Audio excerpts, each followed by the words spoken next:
It's going to come up and, oh, there we go. Great. There you go. Okay, go ahead, Mr. Brown. Okay, so first of all, I should say that I can't possibly cover all the slides in 5 minutes, but I'll speak to the main points and I'll provide materials to you. This is kind of looking at this from the short-term, medium-term. Hang on a sec. I'm going to stop your time because we lost it again. Oh, okay. Oops.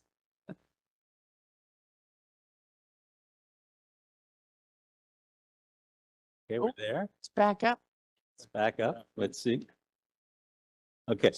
Okay, so Yep. we'll start your time here. There you go.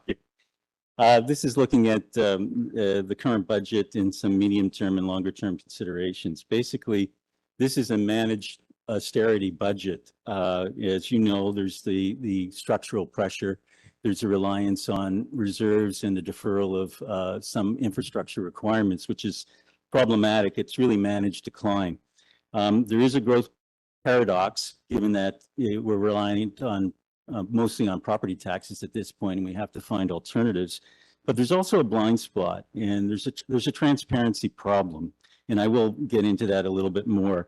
And that is that there's a lack of ward level data, which really prevents individual constituents from being able to look at return on investment in an effective way. So what I'd like to suggest is that there are some, I think, alternative forms of financing that should be more aggressively explored. One is tax increment financing, and I'm sure staff have looked at this over time. There is an existing act, the 2006 Act, that doesn't have regulations enacted, but it could be quite substantial in contributing to infrastructure development. And of course, we need growth revenue. And I know that there's discussions with the provincial government, but we don't really know what's being prioritized, or at least I don't. I think we have to enforce greater transparency. That's mandating ward level spending reports, and also ending the secrecy in contracts. And what I mean by that is our provincial freedom of information, which runs down to the municipality, is problematic in that we don't get sufficient detail. There are other jurisdictions that provide full disclosure on any public sector contract, and we should have that so we can evaluate things more effectively. It's great that we've got an upgrade in our credit rating, but an upgrade in the credit rating doesn't really relate to service level. You can have a crumbling infrastructure and have a wonderful credit rating. It's an improvement, and there are some political wins, and I won't get into those details now, so I can talk to more core issues. First of all, the transparency void. I've got graphics of New York and Chicago and how they distribute information in their budget process. And you can see that at a constituency level, you're able to assess what's being allocated where. I also have a graphic of Toronto, and there's basically no data. You have, we cannot see revenue allocations by ward. We can't see return on taxpayer dollar by constituency, and we can't assess capital investment distributions over the relative districts. This is a defect that really should be corrected. The other transparency void I just referred to is vendor contracts. We should see the terms. We should see the performance metrics. We can't see that now because what's used to exempt contracts is business confidentiality. There should be no business confidentiality. By comparison, if you look at the UK, you look at New Zealand, you look at Quebec, you look at Vancouver, they're publishing contracts and you can see the full terms and you know what the full deal is. And what the experience has shown is that transparency encourages competition. It does not deter it. So I think we can do a better job in terms of the transparency side of things. Now, I've put together a little matrix. So, you know, we've got quick wins with the the land transfer tax and the vacant home tax. But what we really need to do is find stronger sources of revenue. And I've got what's called the sleeping giant, the tax increment financing, which I'll speak to in a moment. And the holy grail is to get growth revenue access, which we don't have at this point.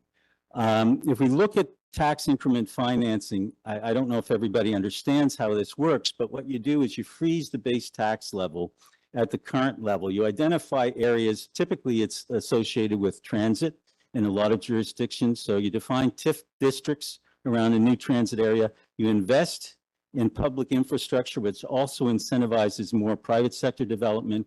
And you take the incremental increase in the property value because of that development, and that's used as security against the issuance of bonds to finance the public infrastructure. In Chicago, they are generating $660 million a year in tax increment financing. That's 1/3 of the property tax base. New York City just did the same thing to finance infrastructure around one of their newer transit locations. Now, what does it mean in terms of potential? $3.6 billion. If we just focus on the transit areas, there's two examples right here on the Ontario line and the Portlands.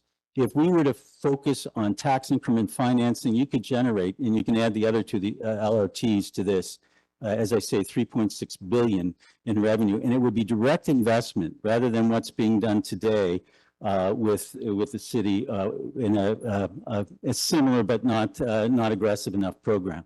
The other thing, and I know I'm at time, is to look at expanding the debenture program to focus on climate infrastructure. We've done a great job so far since the Green Debenture program was launched, but we can do better.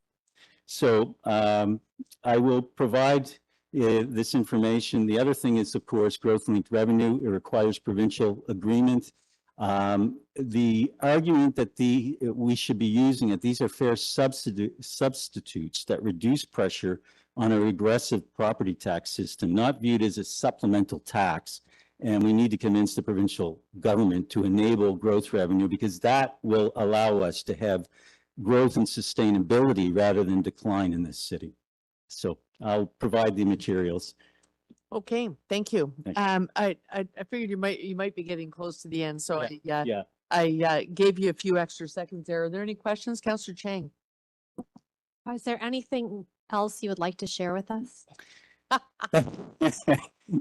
Well, I think that I haven't heard of strong arguments for the use of TIF, and I don't know why. Because we've got the law in place. It's a bit of a different story than having to get a buy-in for a 1% sales tax or a 1% income tax, because that requires full legislation. The legislation's already in place, just needs regulations. And I know that there's an issue with, school board revenues and how that trade-off works. But I don't know, perhaps you can fill us in as to whether there's been discussions behind closed doors on this, because this is a substantial source. And what's happening now in the city is you do have a tax increment equivalent grant program, but it's only $5 to $7 million. We're talking about billions that could be generated if we effectively implement this. My second question is with regard to provincial advocacy, because as you have noted, some of these very important and powerful tools that could change the fiscal framework of our city, we don't have that authority. And so do you have any ideas of, how we can convince our provincial government to make this part of a New Deal 2.0? Well, I think part of the problem is, I think there's an affinity with some members of the provincial government to favor directly assisting, development companies, let's say. So when you look at something like the tax incentive equivalent program, that's a direct payment to developers. Whereas you look at TIF and you're making a direct investment in the infrastructure itself. We have to lobby, I think, several areas of government, from infrastructure to finance, as to the need to promote sustainable growth. Because we're not promoting sustainable growth right now in this city. We're as you know, we're kind of treading water, and if it's going to take us 10 years just to address those issues, the 1.1 billion that are effectively federal and provincial jurisdiction programs, that's a real problem. I think we need to have individuals speaking to government and advocating and saying that they support this. And we need to have as many NGOs voicing support as well. But we also need to know what the priority is from the council and the mayor in terms of negotiation. Personally, if we're going to go with a growth revenue model, I'd like to see a 1% income tax. Why? Because it's not regressive. A sales tax is regressive to the extent of low income paying the same amount as a high income person. The advantage of the sales tax is, though, it's estimated that you get $90 million for people that are just visiting the city. So you get a significant portion of payment from people that aren't in the city. But ideally, if we could get a 1% share of income tax, you're looking at potentially up to $1 billion that would erase the funding gap on those programs that are not really municipal programs to begin with. And are you aware of the advocacy done by the Federation of Canadian Municipalities that is saying all cities actually need this? Toronto needs it all the more because of our size and complexity, but actually small cities are also saying we have homelessness, we have complex needs, we were not financed appropriately to solve these types of problems. Well, we have a model that was based on our Constitution, which was 1867, when municipalities were a very different thing. And so we need government to understand that the whole scope of the budget draw for municipalities, small or large, is not being met with the current funding model. So I think it's not just Toronto standing alone. Absolutely, the Canadian Federation of Municipalities has to aggressively approach this. But the other side of this too is the transparency side, which I think is important, which I was emphasizing in the presentation.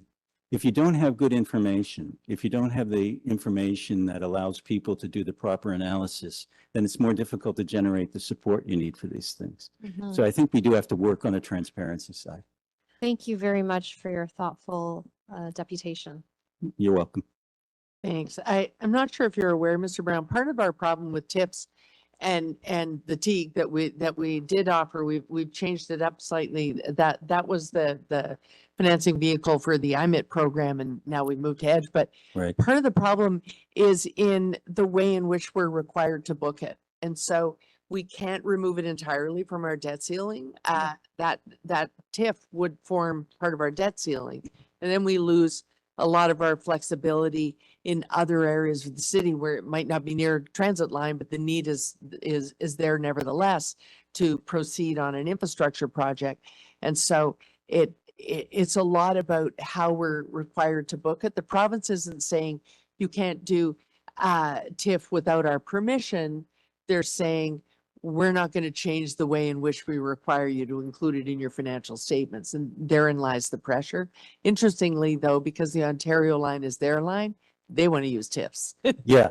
So, but it looks like I'm taking from your nodding heads, you are aware of that dilemma that we're stuck with. I also wanted to ask about earliest in your presentation, we were talking about showing investment on a ward basis, but I note there that you showed the Chicago ward menu allocation map, and ward menus is not everything spent in the wards.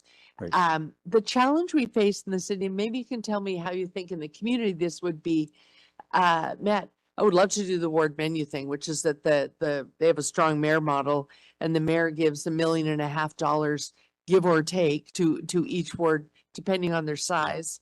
But also, fun fact, depending on the local councilor's ability to raise funds for the democratic machine. I don't know how that has to do with it, but it somehow does. But it's a type of discretionary funding so that then the community can use participatory budgeting or whatever so that the councilor can meet the needs that he's hearing about directly. Is there a community appetite for that? Because if you think about it, that could make a big difference in the 25 wards in Toronto. And secondly, are you aware of the thing that stops us from dividing everything into ward lists is it would look lopsided. A, because there's more population in the downtown section of the 4 service districts, but B, because that service district is the central business district, and no city can survive without investing more in their central business district. Yeah, if I could, I was a candidate in the by-election, the Ward 25 by-election, and in talking to the constituents, my sense from longtime residents of Scarborough was that they've lost an amalgamation, that they were better off prior to amalgamation. That seemed to be the recurring message. And the only way you can counter that is by providing data. And I understand what you're saying in terms of the potential lopsided look, but at least if there is a rationale presented and there's data, that's different than being a black hole. Then people just invent what they think is the case, right? And I do think we have to be able to be transparent and say, look, this is what the city is doing, and this is why the city is doing it, and this is why there are allocations here and not allocations there. And yes, there would be an appetite because for constituency input for a funding base, because there's lots of talk about what's needed in different areas, and I think there would be engagement. Thank you. Thanks very much for your presentation. And you said you were going to submit it to us? Yes, I will submit it, and there's also an infographic that sort of summarizes this. It's wonderful. That will stand out to counselors. I have a feeling they'll read yours. Okay, thank you. Thank you. Okay.